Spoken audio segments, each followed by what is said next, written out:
Hey friends, what is going on? Hope everyone is having a wonderful morning. Thanks for joining me today. And today we're going to talk about 5 myths that are on Instagram and finding out if I shouldn't say 5 myths, 5 things that are either true or false, rumors that are floating around. So that is what we are going to cover today. But first of all, I want to know how many of you work from home who watch this live stream. When we work from home, sometimes we have little hiccups in our day, and I would like to know how you handle those hiccups. Right now, we've got some major road construction going on in our neighborhood, and we have a lot of power outages going on. So I don't know how you handle those things. I would like to know. Maybe you run off to a coffee shop. If you ask my husband how we handle those things, we go for ice cream. So that's what we did yesterday. The power went out and we spent the afternoon going for ice cream. And by the time we came back, the power was back on. So that was a good way to get out of some work, right?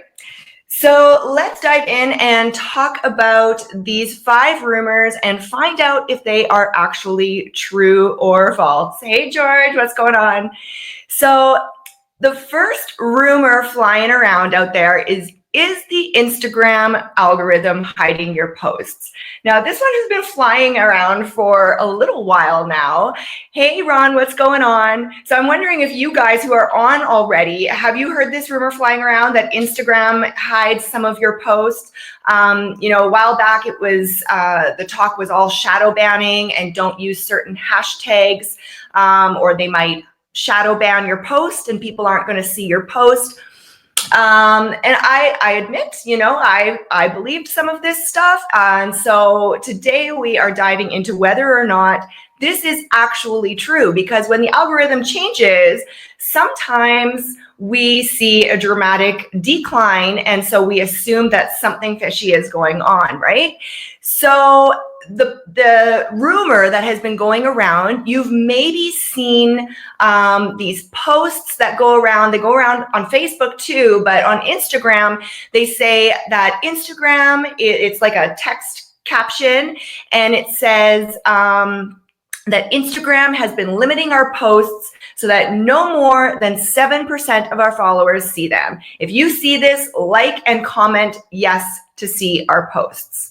So, people are putting this around. It's had kind of a viral nature.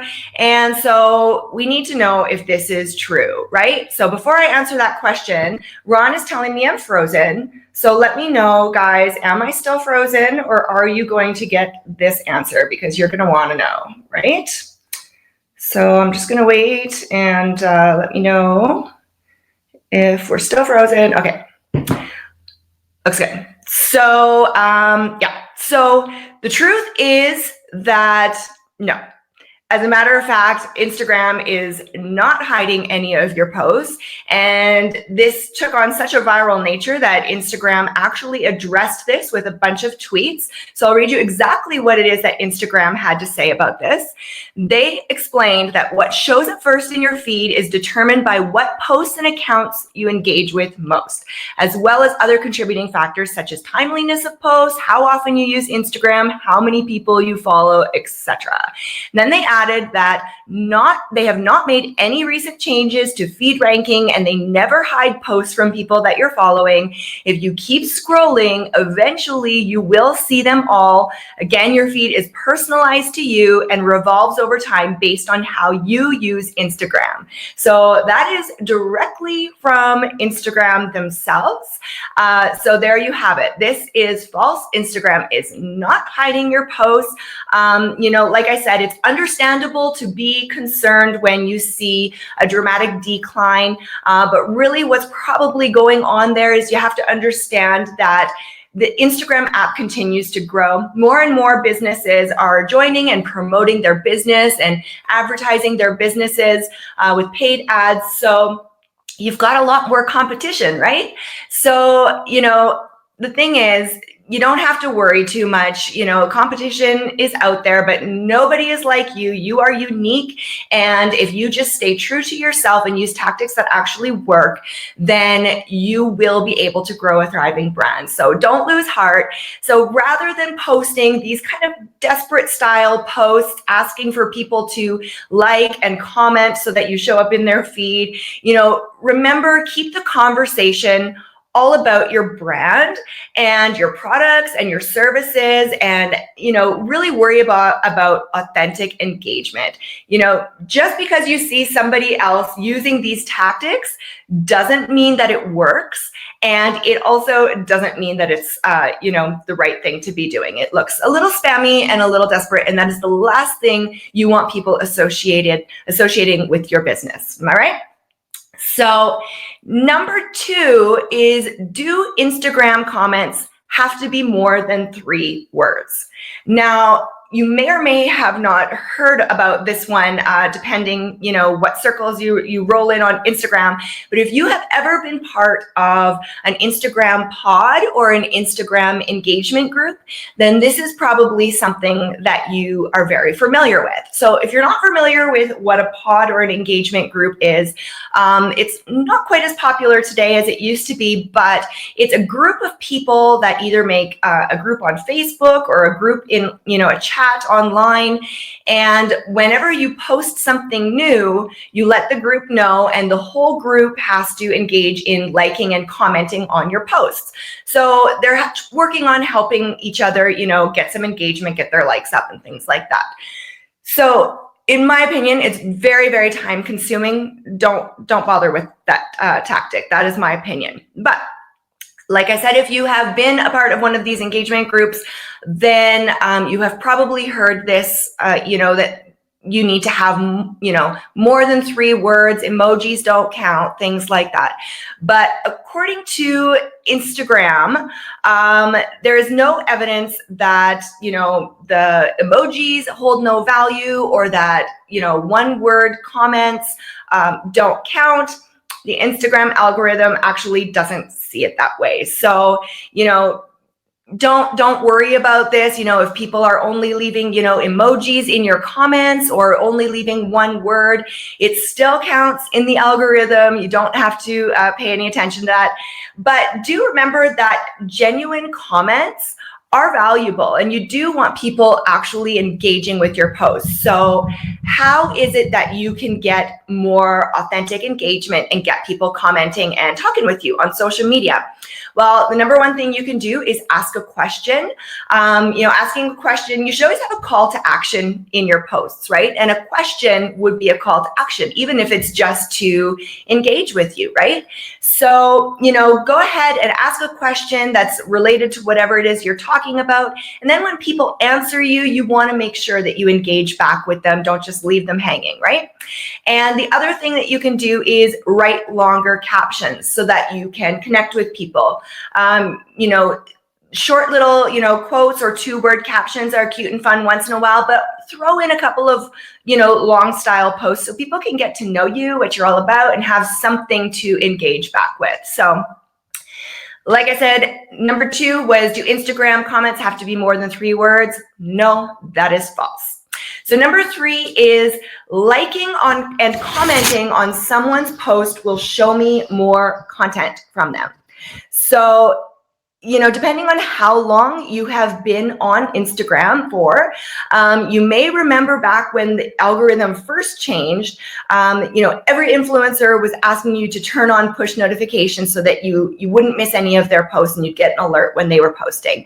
Well, today, the 2019 version of that is influencers asking their followers to go on a liking spree so that they can see more of their posts. So will liking a bunch of a person's posts from one particular account lead you to seeing more of that account's posts? Yes, this one is true. So like I said in our last point, engaging with somebody's content is going to have them show up in your feed. So here's what Instagram had to say about that. They say Instagram relies on machine learning based on your past behavior to create a unique feed for everyone. Even if you follow the exact same accounts as somebody else, you will get a personalized feed based on how you interact with those accounts. So simply put, if you want to see more from somebody on Instagram, then you have to show up and engage with them, and then you will start seeing them in your feed. So that is number 3. Number 4, does swiping past Instagram stories negatively affect the algorithm? So there's another semi-viral post going around that you may or may not have seen, and it's asking people not to swipe through the stories so that you don't stop seeing a certain person's stories, right? So the post says this: when you're watching someone's Instagram story, choose to tap through instead of swiping next. Otherwise, they get pushed back further in your timeline in the future. By tapping through each post, you're letting the algorithm know that you're interested in their content. Here's the thing. Nobody actually really knows yet how it is that the stories algorithm works. There's only a few things that we know. We know that if you go live in your stories, that most of your followers will get an alert letting them know that you have gone live, and you'll move to the front of the queue. Your little story circle will move to the front of the queue. The other thing that we know is when you post a new story, that you will also then be moved to the front of the queue in your stories. Other than that, we don't know too much about how the stories algorithm works. So I will give you one spoiler alert. If you take a look at your insights in your stories and you see that your crush is at the top of the list, I'm sorry to break your heart, but that doesn't necessarily mean that they are stalking you. Rather, it probably means that you are stalking them. So keep that in mind. And yeah, that's a spoiler for you. But what I would suggest that you pay attention to when it comes to your stories and checking on the analytics is actually taking a look at how, instead of worrying about, who's swiping forward, who's exiting your stories, those things don't actually matter too much, because you don't really know what's going on when somebody is watching your stories, right? I mean, they could be, at work and somebody walks in and they have to jump off your stories. They could just be in a hurry and looking for something specific that they saw in your stories previously, and they're swiping through. So, don't worry about those two things. It doesn't actually mean for sure that your stories are boring people. But what you should be watching for is, are people clicking the back button on your stories?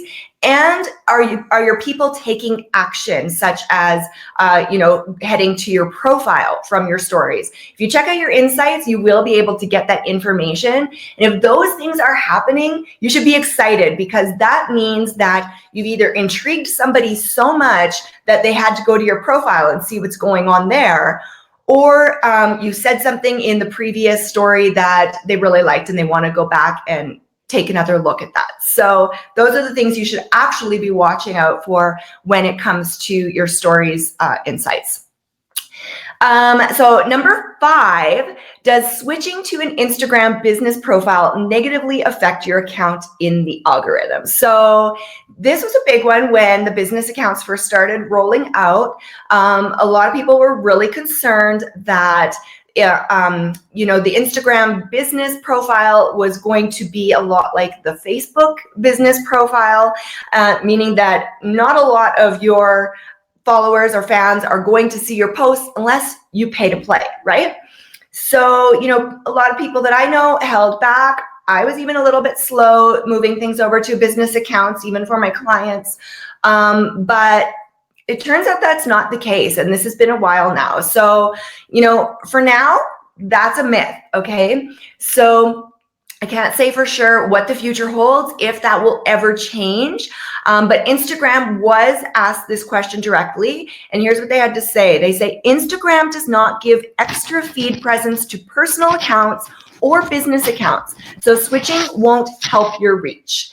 So here's the thing. Even if it did negatively affect your performance, there's still enough benefits there to switch to a business account that I would still tell you at this point that I feel that it's worth it to do the switch. Because, you know, if you want to advertise, first of all, if you're a business, you should be wanting to advertise, and you can't do that unless you have a business profile. So that's the first reason that you need to get yourself into a business profile if you're planning to grow a brand or a business online. The other thing is that you have access to the Instagram analytics. And this is so important because you don't know what your people are about or what they like, or, you know, what is the best time to post necessarily, unless you have access to these analytics. So, you know, that is also a major benefit and a reason to go ahead and change to a business account.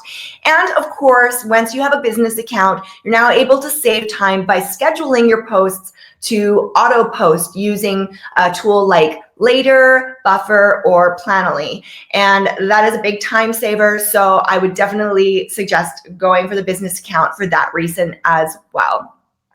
So, you know, how do you actually use the Instagram algorithm to your advantage? Well, it's easy to understand why everybody would want to be hacking the algorithm and trying every new tip and technique and tactic that comes their way, you know, but really you have to decide at what cost are you going to be doing this to your business. If you're using spammy techniques or things that really, you know, just don't reflect well on your business, it's not something that you want to be engaging with. You want your business to reflect authenticity. You want to use real tactics to grow your business, such as, you know, really properly engaging, posting on a regular basis, posting at the best time for your business, and making sure you understand your audience and are giving them exactly what it is that they want.